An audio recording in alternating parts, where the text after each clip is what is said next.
Welcome, and thank you for joining us for our 1-hour complimentary webinar about the new TankESP software product suite version 5.0. My name is Tiffany Stefanescu, and I'm joined by my colleagues, Mr. Robert Ferry and Dr. Chigo Jing.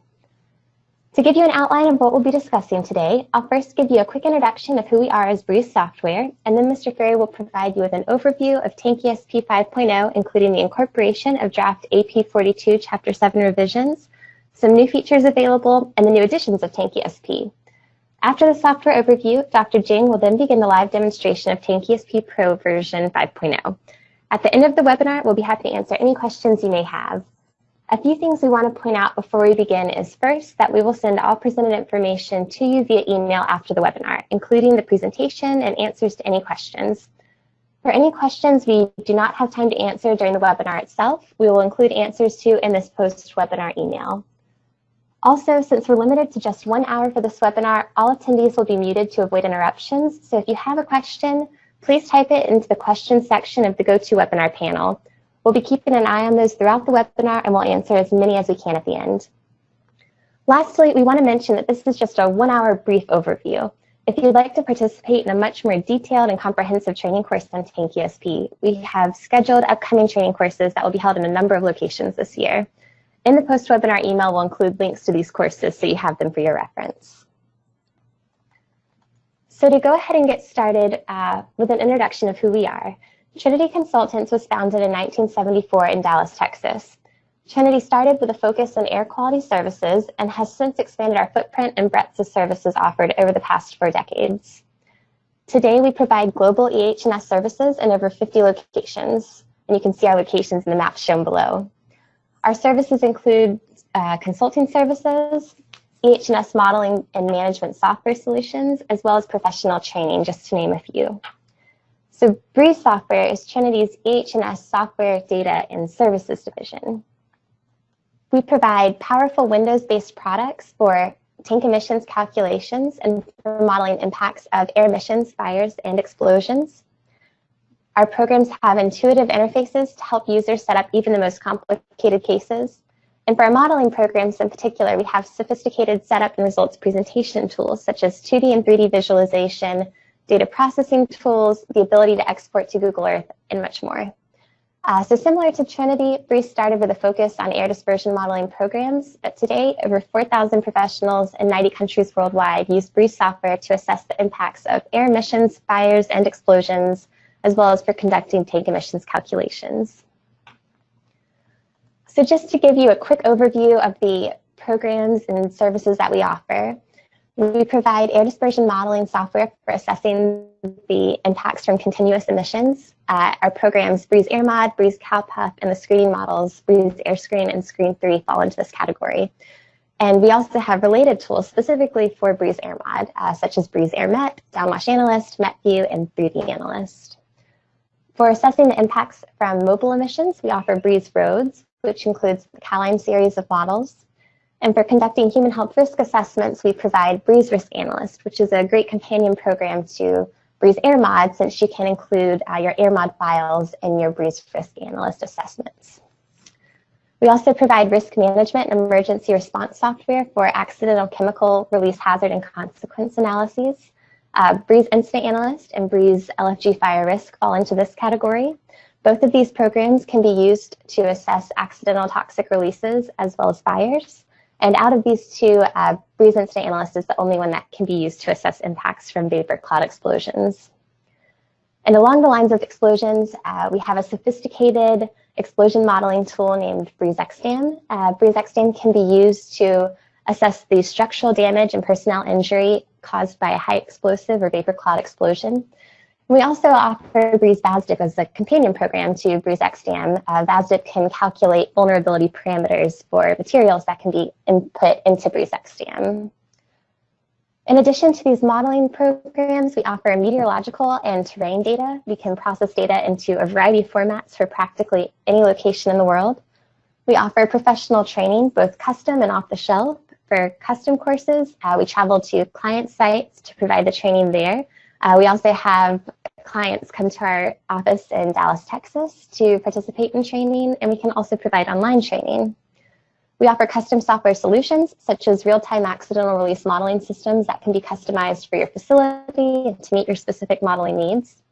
And we also offer advanced EH&S impact modeling services, and we work on a variety of modeling projects for clients around the world, including assessing the impacts of air dispersion, fires, and explosions.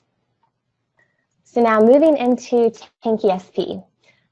In October 2017, Trinity Consultants acquired TGV Partnership, and from that moment on, Breeze Software began handling the sales and the development of TankESP. Less than a month ago, on January 15th, Breeze released the TankESP software product suite version 5.0. And this new version includes revised calculation methodologies and new pure chemical and meteorological data sets, 3 worst-case short-term emission calculation methods based on technical guidance from API and TCEQ, and much more. And in addition to these, we also now offer TankESP as available for purchase in 3 different editions. We have TankESP Pro, which is the successor to TankESP-D database. We also offer now TankESP FX and TankESP LT. And so I will pass it over to Mr. Rob Berry, who will provide you with more information about these new additions, as well as more information about version 5.0. Well, thank you, Tiffany. So the first question is, why is there a new version of TankESP? The primary driver for this new version is to incorporate the changes that have been proposed by EPA to their AP42 document. These proposed changes to AP42 are working their way through the EPA review process and are expected to become final perhaps in the second quarter of this year. In addition to incorporating the AP42 proposed changes, another aspect of this release is to offer limited functionality alternatives at a lower price point for those who do not need the full functionality we have traditionally offered. For example, if you have no floating roof tanks, then you don't need to pay for the floating roof tank functionality, and the FX version may be for you. Or if you only want to estimate working and standing losses with this software and you're not interested in using it for the floating roof landing or tank cleaning emissions, then in other words, if you want only the level of functionality that you were used to with Tanks 409D, then the LT version may be for you, which does only the working and standing losses. So we'll look at these versions in more detail in a few minutes. But first, we'll review the proposed changes to AP42. Again, these are proposed changes. They're not yet final. The primary driver for this round of revisions to AP42 is the need to add the method for estimating tank cleaning emissions.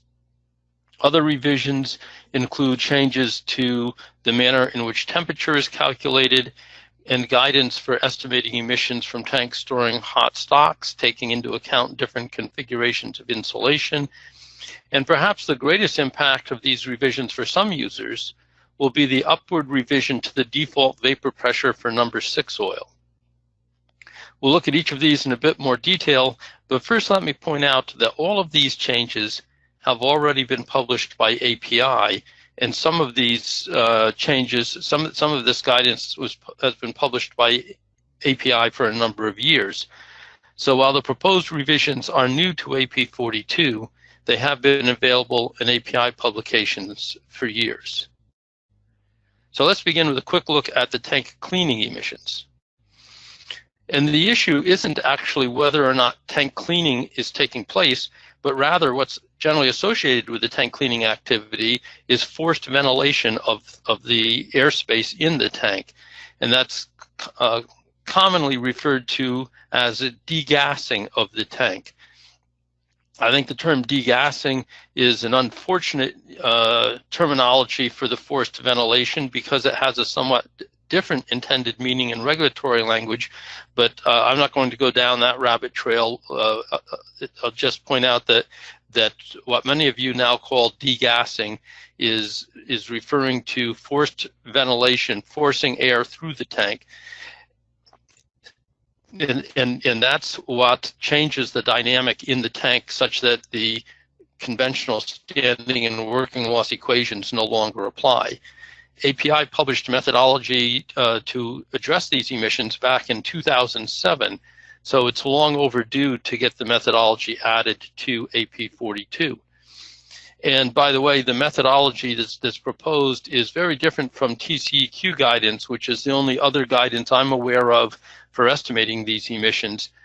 And just an aside on that, TCEQ, the Texas regulators, have been very much out in front over the years in coming out with guidance to fill gaps there are numerous gaps in the EPA guidance for estimating emissions, and TCEQ has been very much a front runner in filling those gaps. But the downside of that is when other guidance does come out, there's a pretty good chance that it's not going to match the TCEQ guidance, and that's what's happened here. So TCEQ guidance has been out there, API guidance has been out there, and the proposed revisions in AP 42 follow the API guidance. So again, what we're referring to is having forced ventilation of the tank, where we have fresh air being continually drawn through the tank and picking up some vapors as the air passes through the tank, but with a relatively short retention time. So the challenge is, how do we determine the concentration of the air being expelled from the tank? And that's what this new methodology is all about. So we refer to it as estimating emissions from tank cleaning events, but what we're really doing is estimating emissions associated with forced ventilation of the tank. Now let's consider a number of temperature-related issues. We have temperature equations for estimating temperatures of the liquid bulk, the liquid surface, the vapor space in the tank, and we'll still be using the same form of equations, but the values for the coefficients is what's under what's going through revision, and these coefficients had historically been expressed to two significant figures. The significant figures are proposed to be rounded to 1 rather than 2, simply to acknowledge the level of uncertainty in the theoretical heat transfer model from which these equations were derived. Secondly, the old equation was based on a theoretical heat transfer model for a fixed roof tank, and then the equation was applied to floating roof tanks, and that obviously was not taking into account the thermal resistance of the floating roofs or the difference of an open top tank versus a tank with a fixed roof. So in this round of revisions, there's proposed changes in the sense of having different equations for different tank types. And then another area of revision of these equations has to do with the height to diameter of the tank. In the theoretical heat transfer model, the height to diameter ratio is one of the variables, but it has not appeared in the equation historically, because we've historically applied a default value to the height to diameter ratio. That default value is being revised, and then in addition to that, an alternative is proposed for leaving height to diameter ratio as a variable rather than defaulting it, so using the actual height to diameter of the given tank. So a number of somewhat nuanced fine-tuning, if you will, of these temperature equations. The temperature we're most interested in is the liquid surface temperature, because that's where evaporation takes place. And the liquid surface, of course, is the interface between the liquid below it and the air above it. So we would expect that the liquid surface temperature is going to be somewhere between the liquid bulk temperature and the vapor space temperature. And that's how we have historically calculated it, where this is the existing equation before the revisions to AP 42, where it's a weighted average of TAA and TB, TAA being average ambient temperature, TB being liquid bulk temperature, and then the third term is accounting for the solar radiant heat, the portion of the solar radiant heat striking the tank that is absorbed by the tank. So we have these three terms, ambient air temperature, liquid bulk temperature, and solar radiant heat input. And it's the coefficients in this equation that are being revised. So here we see that first equation for the fixed roof tank now is being expressed with one significant figure rather than two significant figures. And then we have additional equations for different tank types, and you can see that the equations are all of the same form, but what's revised from tank type to tank type is the coefficients. And then we also, as I mentioned, would now have an alternative to leave h over d as a variable rather than simplifying the equation with a defaulted value of h over d. So the net result is where we did have one equation for the liquid surface, we'll now have a whole family of equations, perhaps 11 different equations. Another temperature issue has to do with accounting for elevated temperature of the stock. If the tank is storing a hot stock, we should be accounting for that temperature. If the tank is uninsulated, we would still use the same T sub LA equations that we just looked at for ambient tanks, but we would use the actual measured liquid bulk temperature rather than calculating bulk temperature from ambient. So I'm going to back up and look at the equations. Keeping in mind that the liquid surface is a weighted average of the liquid bulk temperature below it and the ambient air temperature above it, it's simply a matter of using the measured value for T sub B rather than assuming the liquid bulk to be in equilibrium with ambient conditions. So again, if it's an uninsulated tank, the only thing that you have to keep in mind for a hot stock is to account for that elevated temperature in the value of T sub B. And that's something you should have been doing all along, but it wasn't made particularly clear in AP 42. So the revised text of AP 42 emphasizes using the measured temperature. So that's if the tank is uninsulated. What if it's insulated? Well, separate equations are proposed for fully and partially insulated tanks. The distinction there is that by fully insulated, we mean the tank shell and the tank roof are insulated. Whereas if only the tank shell is insulated and the tank roof is not insulated, we're referring to that as a partially insulated tank. And then another issue with hot stocks is that the only heavy oil that has historically had default properties published is number 6 oil. So whether you actually have number 6 oil or you have some other heavy heated oil, it's often been modeled using the default values for number 6 oil. And multiple studies over the last 15 years have shown the true vapor pressure of number 6 oil to be perhaps 20 times higher than the old defaults. And then that was compounded by an error in the tank's 409 equation that made it about 10 times worse. So you might have been a couple hundred times underestimating emissions from these heavy oils if you were relying on tank's 409. Yet another temperature issue is in the paint absorptance factor. In the equation, the third term was for the amount of incident solar radiation that was absorbed by the tank. When the sun strikes the tank, some of that radiant heat is reflected, some is absorbed. And so we want to know what fraction is absorbed. And we've historically had a table with absorptance factors depending upon the reflective condition of the tank. And I'm showing just 3 colors. Of course, there's a longer list of colors, but just for illustrative purposes, I'm showing just 3 colors. And historically, we had 2 absorptance factors for each color, one that we called good and one that we called poor. We're revising those labels to be new and aged and introducing an intermediate value that we're calling average. So some revision to the absorptance factors.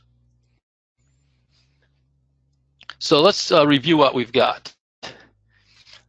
The impacts of these AP42 changes are that first of all, with the tank cleaning losses, again, that being the major driver for these revisions, if you had not been accounting for them at all in the past, and this prompts you to account for them, well, that will then have a significant impact on your overall emissions. And if you had been accounting for them but using TCEQ guidance, then you will be getting different numbers if you use this guidance. But again, this guidance had been published by API back in 2007, so many of you have been following this guidance for a decade or more, and you will have no change. The temperature equations will typically have minimal impact, typically not more than plus or minus 5%, and whether it's plus or minus will depend upon your particular scenario. The guidance for hot stocks and insulated tanks, the impact will vary from none to great depending upon what you had been doing. So again, much of the new guidance is really how you should have been doing it all along, but AP 42 was just not particularly explicit in pointing that out. So some of you have been doing it in the way that's now explicitly pointed out. Others may have not been, and so the impact will vary depending upon what you had been doing. And in a similar manner, the impact of the changes to the vapor pressure of 6 oil will depend upon what you had been doing. As I mentioned, if you had been using tanks 409 and you persisted in that, you will now be looking at perhaps 100 to 300 times higher estimated emissions. But API had published that change in default vapor pressure back in 2012, so many of you have been up to speed with that for years as well.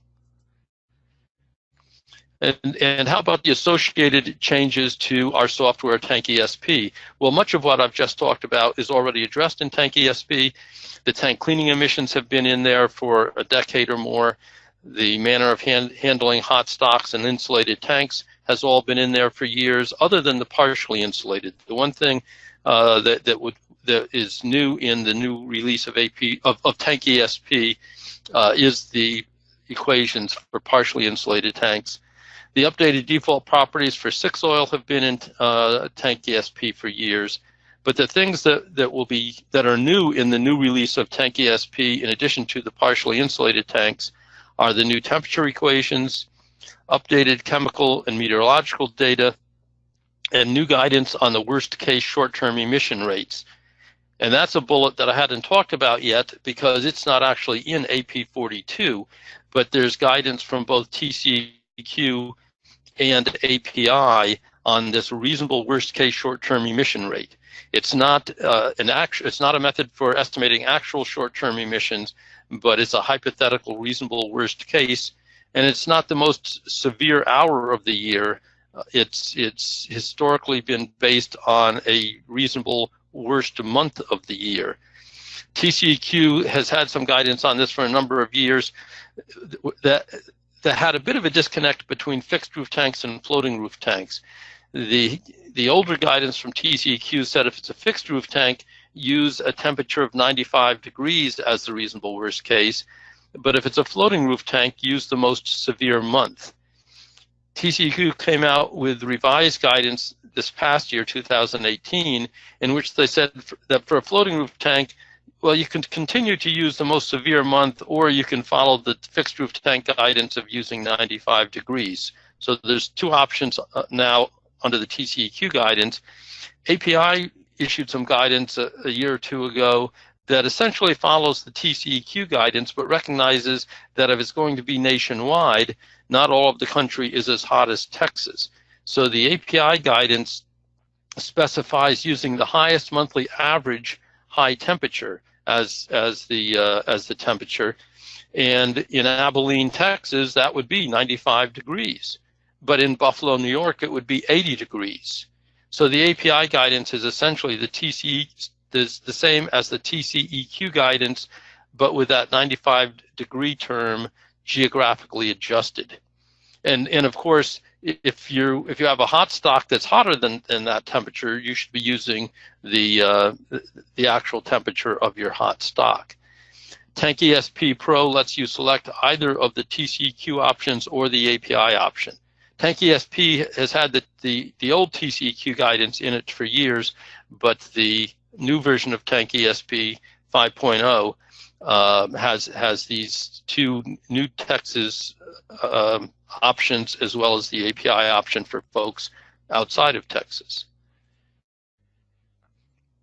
So let's, now that we have an overview of what the changes are, let's look at the software suite itself.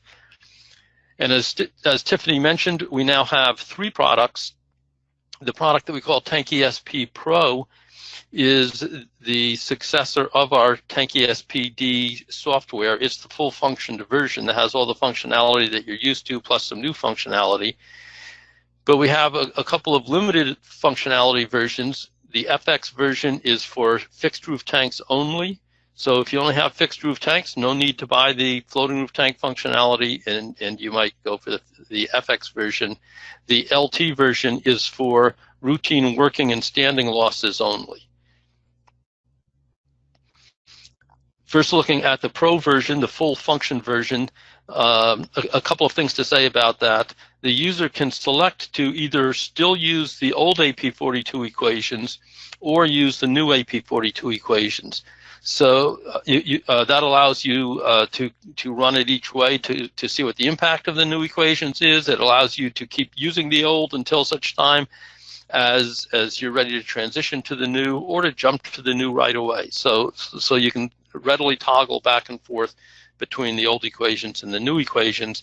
And if you're selecting the new equations, you would further select whether you want to use default height to diameter ratio in the temperature equations, or whether you want H over D calculated from the actual height and diameter of the tank.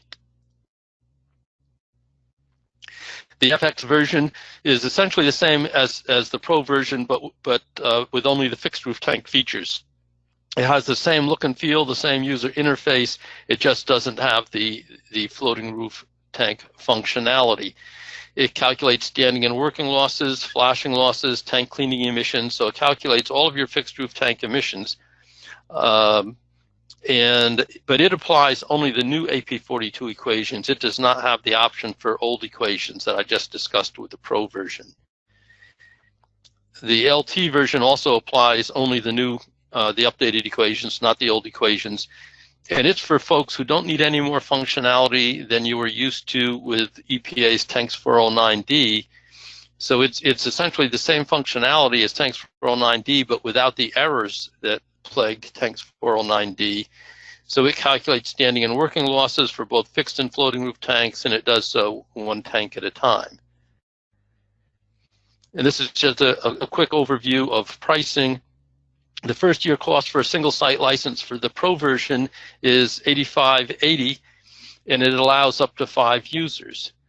The FX and LT versions allow buying single user licenses. So if you only have 1 or 2 or 3 people, you can save money by not buying a license that serves 5 people, and also the price is discounted because you don't have full functionality. You can see with the FX version, you can start at $950 as your first year cost if you just have 1 user. If you go to 5 licenses, so that we can make an apples to apples comparison with the cost of the Pro version, you can see it's roughly half the price of the Pro version, and it has roughly half the functionality. It does fixed roof tanks, but not floating roof tanks. And the LT version is lower cost yet. Some additional considerations: the Pro version and the FX version have additional annual fees on an ongoing basis that entitle the user to a certain amount of technical support as well as free upgrades. So folks who have been paying their annual fees with their TankESP license, with their present TankESP license, are getting free upgrades to the Pro version, whereas people who had a TankESP license but had not been maintaining the annual payments, for them to upgrade to the Pro version, they have to start over buying a new license. The LT version, the light version, does not have annual fees, but it also doesn't have the technical support or the free upgrades. The Pro version and the FX version each also have corporate license options. Under the corporate license, you get unlimited versions. So we have corporate licensees who literally use the program worldwide. We're now going to turn it over to Dr. Jing, who will show us the software in action. So, in this live demonstration session, I will go over the graphical user interface of TankESP 5.0. Then I will perform an initial implementation of TankESP, such as creating a new site, assigning stocks for the site, entering tank information, entering service data, and preview the emission data and short-term emission data, then generate emissions report.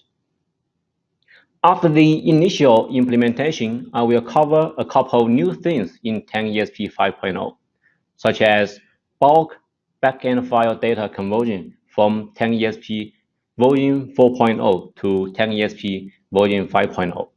Then I will show how to import, export, report templates. In this screen, many of you may be already familiar with this. This is the user interface of TankESP 5.0. It has 5 main parts. The first part is admin part. Here, you can load a different backend file. Load a different backend file. You can change the default deck fittings for floating roof tanks. Click on Control Status Defaults, and then you will be able to change the default setting for different floating roof tanks. This is particularly useful when you enter tank and floating roof information, because you can leave them as blank and then it will automatically populate the defaults. And then you can manage sites. You can create a new site, edit existing site, or change the calculation methods from new AP42 to old AP42, or change the H/D ratio computation method. You can manage the locations. As Rob mentioned, we have the new AP42 locations added. We also have the old existing locations. You can also add user-defined location as you will. You can also manage stocks, pure chemicals in this admin part. Click on stocks. You will be able to review the current stocks and composition. You can check the existing pure chemicals for the new draft AP42, the old AP42, and then you can add your new chemical if it's not in the list.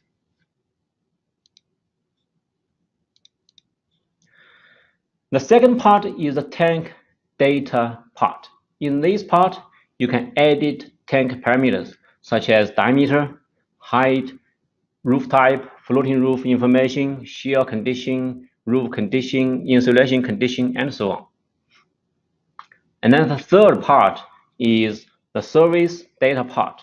In this part, you can edit the service information for each individual tank, such as the start date, time, throughput, the stock, bulk storage temperature, and so on. After you specify the service information, you can preview the emissions data and see the detailed emission calculation steps. The fourth part is the short-term data part. As Robert mentioned, TankESP 5.0 now offers three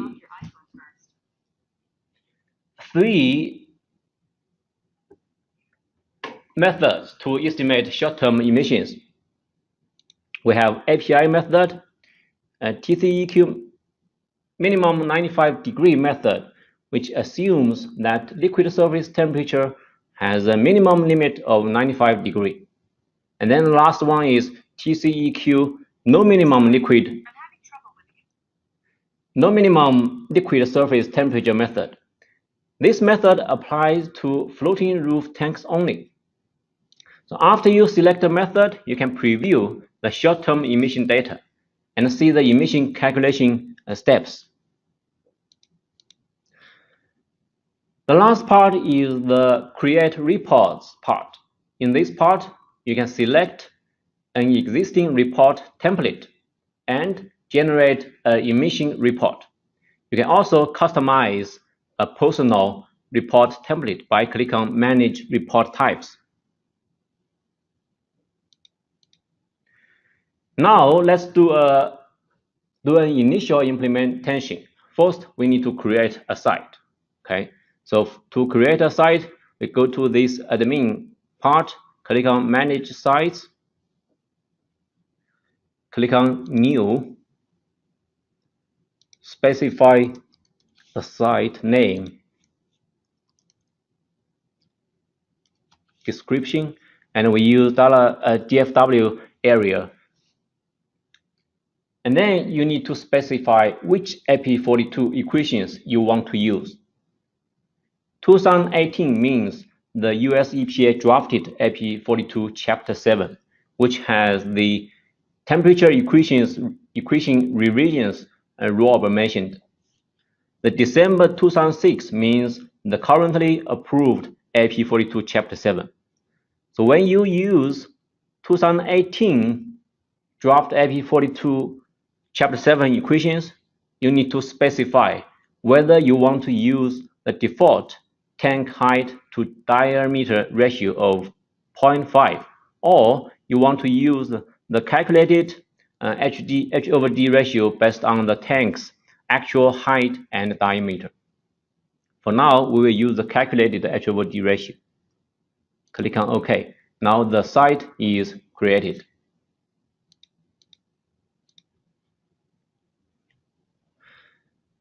After you create a site, you will need to assign stocks to this site.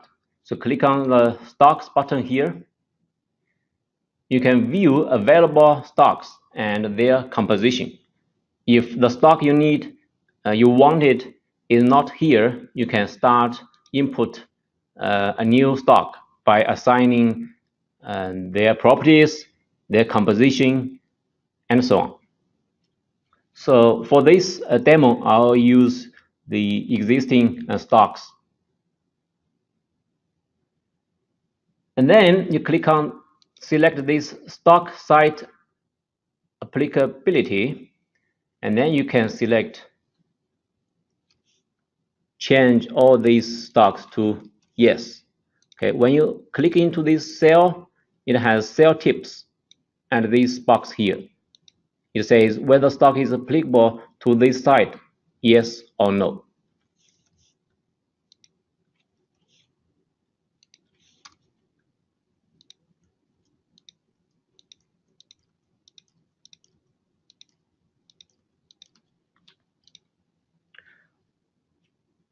After we specify the stock, we click on Save Changes. Okay, close this. Now we created a new site. We can select this new site as the current site. Go to here, select the demo site. Next, we need to add tanks into this site.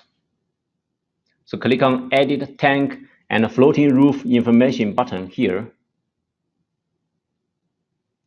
You can specify tank ID,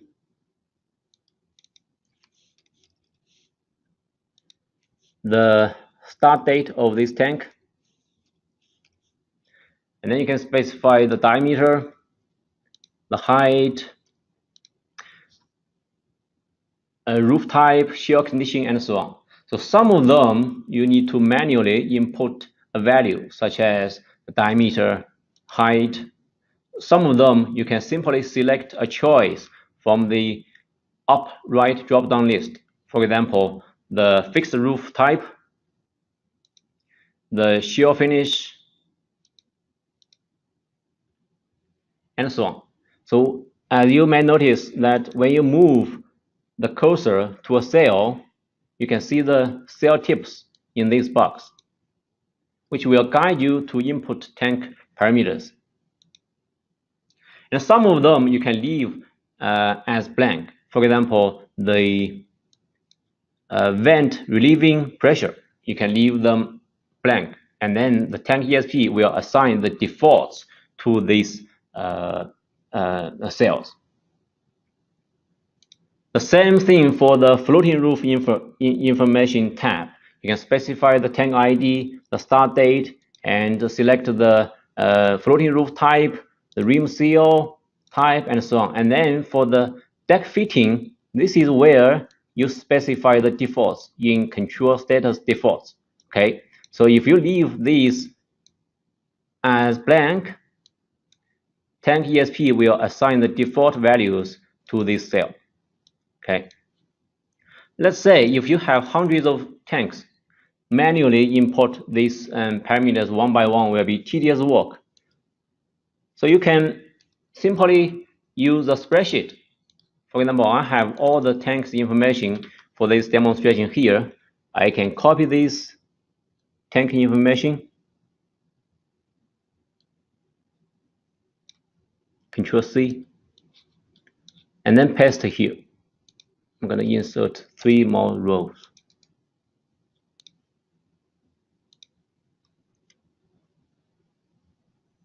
All right, save changes, and do the same thing for the floating roof information. Insert 3 rows, and then copy the data from my spreadsheet.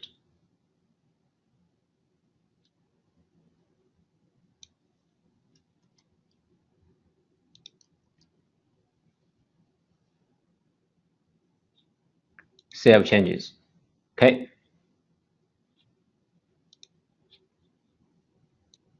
Now we have all our tanks needed. We can close this window.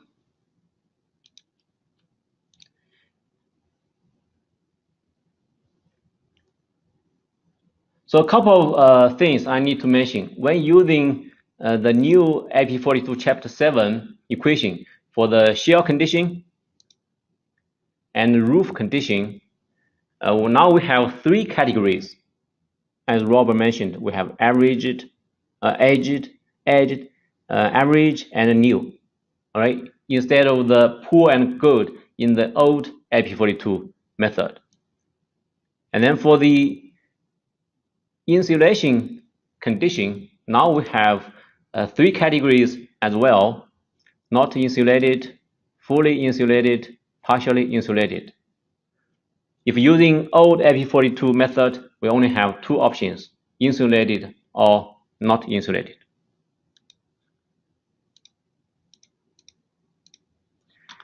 Next, edit service information. Okay, click on edit service information here. First, we need to choose a service time period. For this demonstration, I want to model January 2012 to March 2012. Okay, so I simply select single month, change it to January 2012. Click on OK. Then you specify the service information manually. Select a tank ID here, start date, the thorough port, unit, stock rate, vapor pressure, bulk storage temperature, and so on. As always, we can copy the information from the spreadsheet.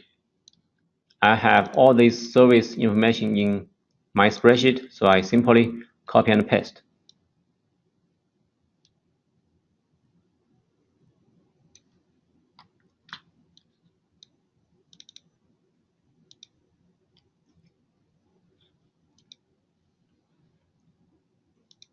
For February, do the same thing, copy and paste.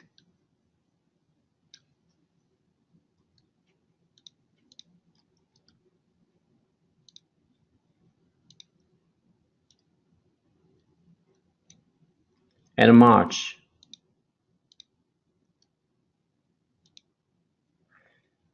I don't have any service data for April, so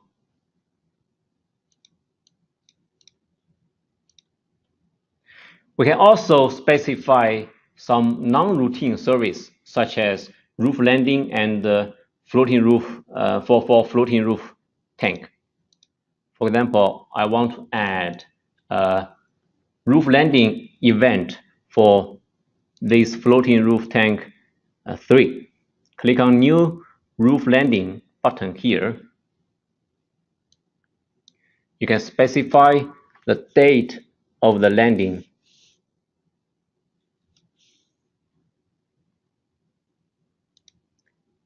Hill type, full hill. Specify the parameters. Specify the stock. Okay, hold on.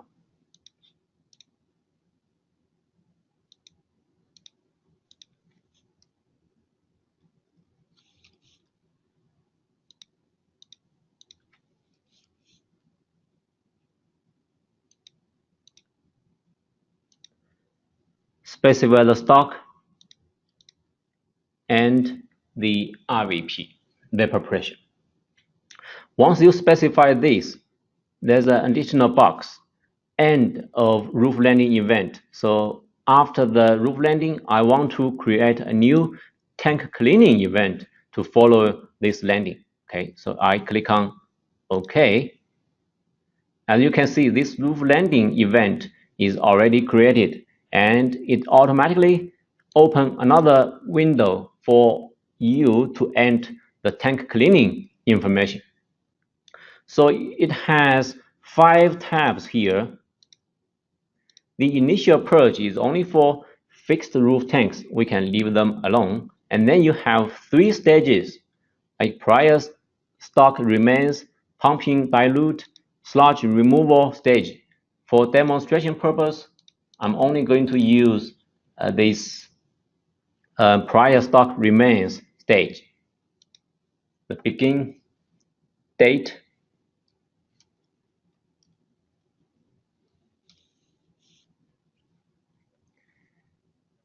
here height type,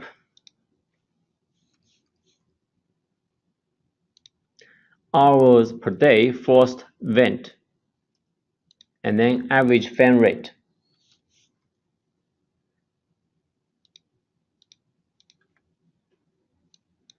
Calibration gas, low level explosion level 5.1, and then average LEL reading. Okay. After you specify the cleaning stage, we can end the cleaning event by add a new normal service, usually an out of service service.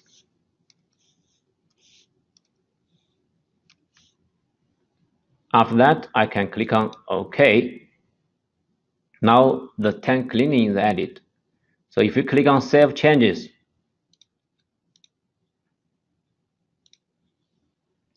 it says changes of service have been detected in tank 3 without explicitly specifying a change of service event.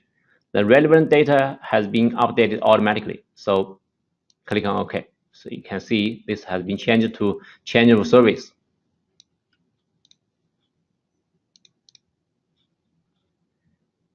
After we enter all these service data, we can preview the emissions data. Simply click on Preview Emissions Data.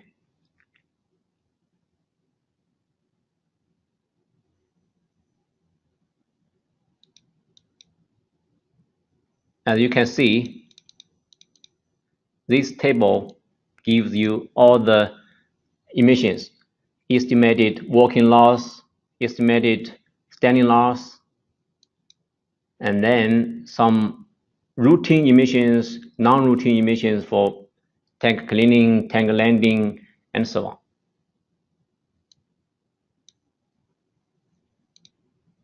And this is for the February and for the March.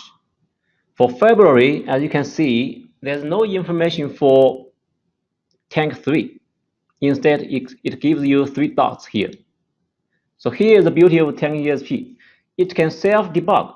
If you click into these 3 dots, it will show the error message in this box. Okay, it says missing height of deck support legs from service information.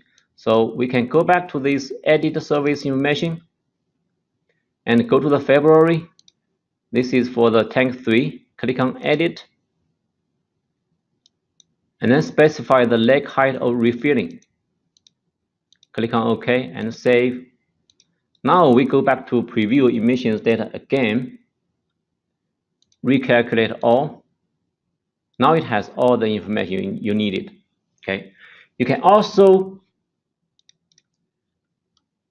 if you want to examine the calculation details, which may be required by your agency because they want you to show the calculation steps, you can Shift plus click on these show calculation steps, and then you select the folder.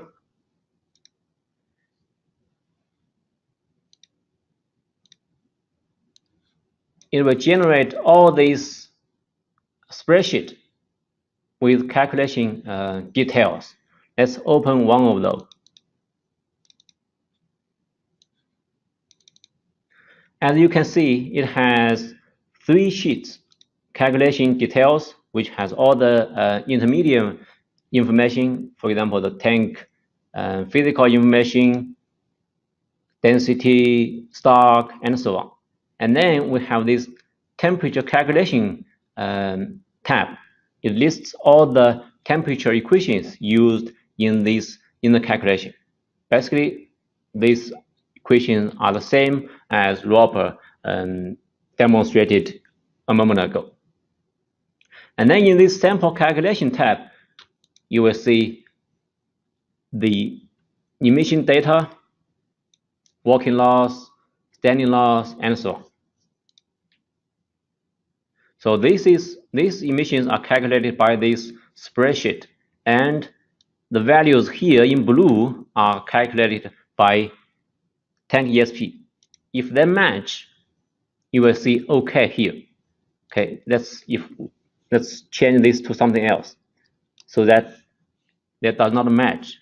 If that does not match, then it will show error. All right, so this spreadsheet can be used as a validation spreadsheet. So in the future, if you see the error here, please contact us immediately so that we can update the templates.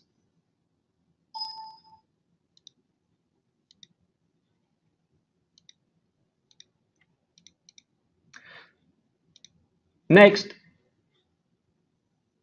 the short-term emission. First, select a method. All right, we have 3 methods. For here, I'm selecting API method. And then you specify the year. For this demonstration, I only have the service data for the year of 2012 from January to March. And then you click on Preview Short-Term Emission Data.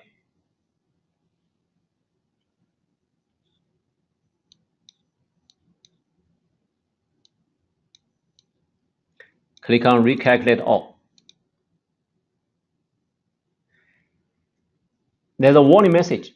It says, since the currently selected year does not have service information for the entire year, the calculated short-term emissions may not be the actual worst-case emissions for the year, because as you may know, we only have 3 months: January, February, and March. It may not represent the worst case because we have April, May, June, July. We didn't calculate. Okay, simply OK this message. TankESP will still calculate the short-term emission. If you uncheck this only show the worst case month results, it will show all the short-term results for each month. Next, the report. So we can select a report template. Let's say we have these tank summaries here, and I want to report the details of January and March 2012. Then click on Generate Report. So this is the report. It has all the tanks information here, and then it has the estimated standing loss, working loss, routine loss, non-routine emissions, and total estimated emissions.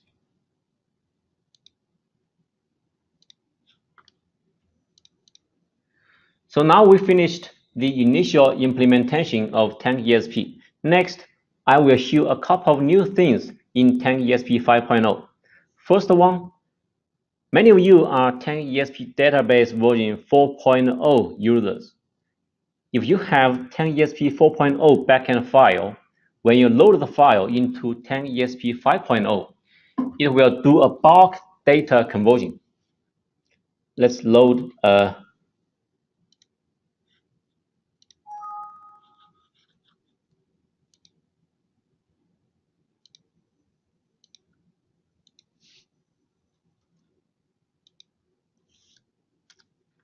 this 4.0 backend file.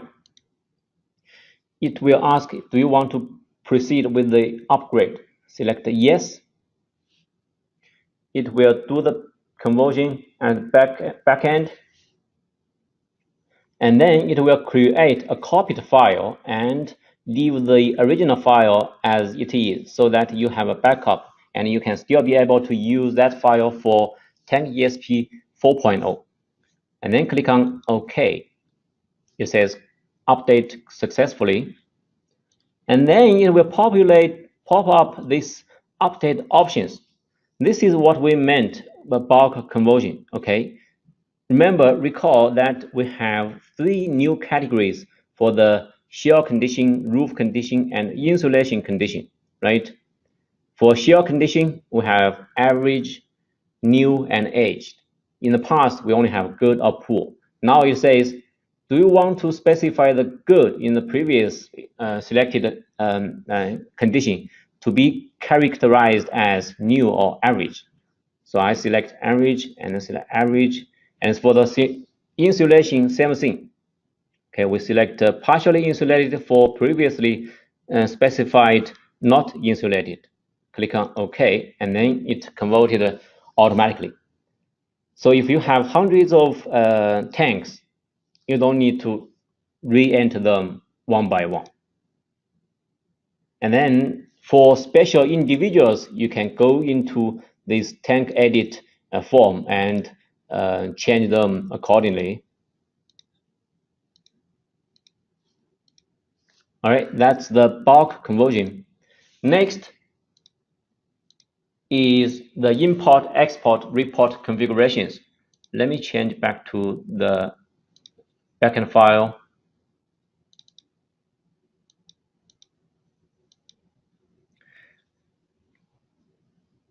Yeah, this import-export report configuration is particularly useful because you and your agency can share report templates. For example, agency may require you to report total short-term emissions as well as benzene short-term emissions. So the agency can export this short-term emission template.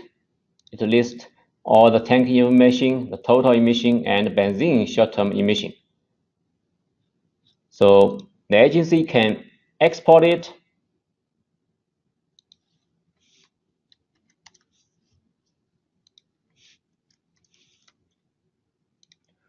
Once they export the template, they can send the template to you. And then once you get the template, you can import the template.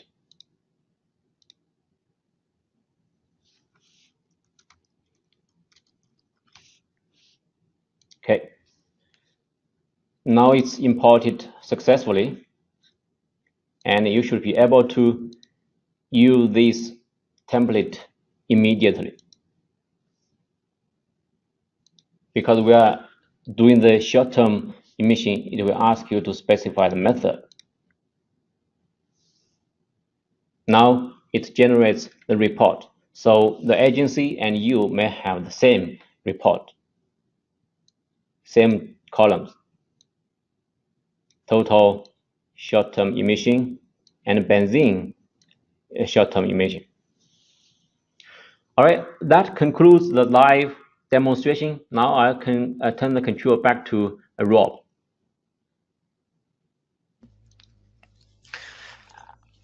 Well, thank you everyone for attending this afternoon. We will, as Tiffany pointed out, be sending the presentation materials to each of you, and we will include responses to questions that we've received. We've run out of time to answer them for you now. Well, there's one here. I just see one of the questions, and it's a quick answer, so I'll go ahead and address it. And the question is, are the FX and LT versions also in an Access database format?